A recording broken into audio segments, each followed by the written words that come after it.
What this shows is the word democracy has a different interpretation for each society. When I interviewed Professor John Kilcullen from Macquarie University, one of the first questions I asked him was, how democratic is Australia? To describe Britain as a democracy, or Australia as a democracy for that matter, is stretching the word a bit. It's got a monarchical institution as one of the basic parts of its government. In fact, our system of government is a constitutional monarchy. The Queen is our head of state and represented by the Governor-General, and we have adopted the Westminster system, which consists of a parliament with an upper and lower house. The Prime Minister is chosen by the party with a majority of seats in the lower house, which is also called the House of Representatives. Professor Kilcullen has a view on the democratic and undemocratic elements of this system of government.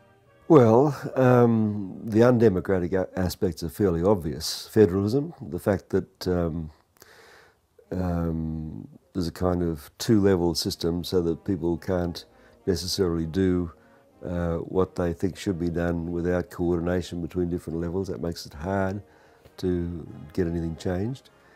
I suggest that the division into geographical electorates is undemocratic because it means that in effect you need a special majority to get anything done. The position of the Governor-General, the monarchy. The Constitution is also, on its face, very undemocratic when it comes to describing the executive government of the Commonwealth of Australia. If you read the Constitution, particularly the section on the executive, you would get the impression that the Governor-General, acting as the Queen's representative, wielded virtually sort of unlimited autocratic power, and that he could determine when elections were to be held, that he could appoint ministers at his pleasure, he could dismiss ministers at his pleasure, and that he could do all sorts of things which are in reality done by, and necessarily done by, the government, who is accountable to the people through the fact that we have responsible government. The government sits in the Parliament. The idea of that, of course, is that the ministers are accountable to the Parliament, and the Parliament is accountable to the people. What is democratic, I think, is the responsiveness of the parliamentary system to voter opinion through the backbench estimate of how their leaders are going in relation to public opinion. It's like a sort of game that's being played. The two leaders, or more than two perhaps, are in competition with one another for public attention and for public support. And the backbenchers know that their own fate depends on how successfully these two, their leaders play, you know.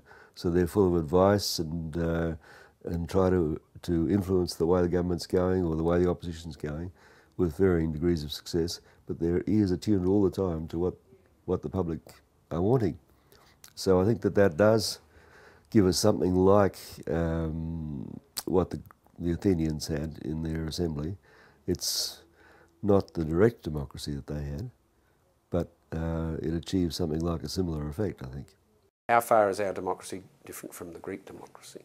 Could our democracy actually be made more like the Greek democracy?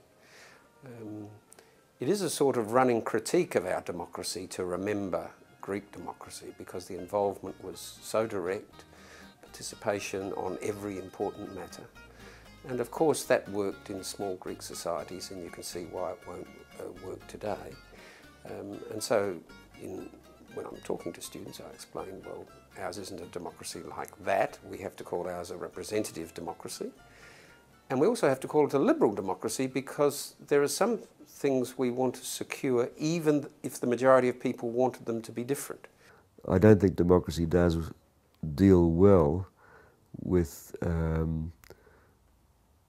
doing justice to a minority in a community. Now, in Australia, our problem is dealing fairly with the Aboriginals, you know. We just don't manage that. And the more democratic the institution of government becomes, the more overwhelming the influence of the majority becomes, the less chance there is of reconciliation with the Aboriginals unless the majority are surprisingly enlightened, you know, unless they are much more generous than they are proving to be at present time. Another thing that's not handled well are environmental issues, and this relates to the interests of future generations. You know, we're destroying the world quite cheerfully, and democracy is not going to put a stop to that, because that would require all voters to accept that their consumption of fossil fuels had to be severely restricted and all other kinds of things like that, you know. We wouldn't vote for that.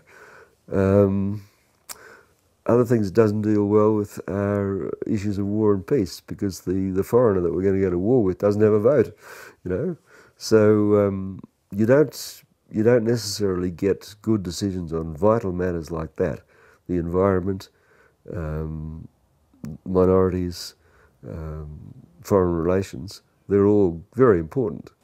Well, I think broadly it's still working satisfactorily. I mean, we can all criticise aspects of it, but most people's experience of going to other countries where they don't have these freedoms makes them realise, you know, what an advantage we have. I wish people were more aware of that. It's not just solely by accident we have these freedoms. They're there because they were fought for, chiefly in Britain. We inherited lots of the British victories for these liberal rights.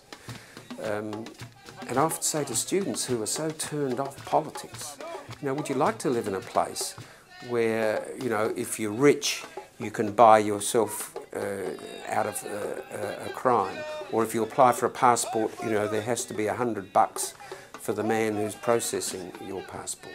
To have an honest civil service and an independent, honest judiciary, these are wonderful achievements, and we shouldn't talk too casually about them. So I was involved in civics not because I thought the system was very bad now, but because so many young people in particular are turned off altogether about democracy.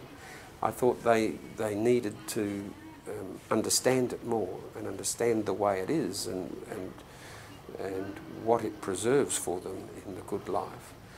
But there is a worry about democracy. Political parties used to be an important part of it, and now political parties struggle to get people to be interested in them.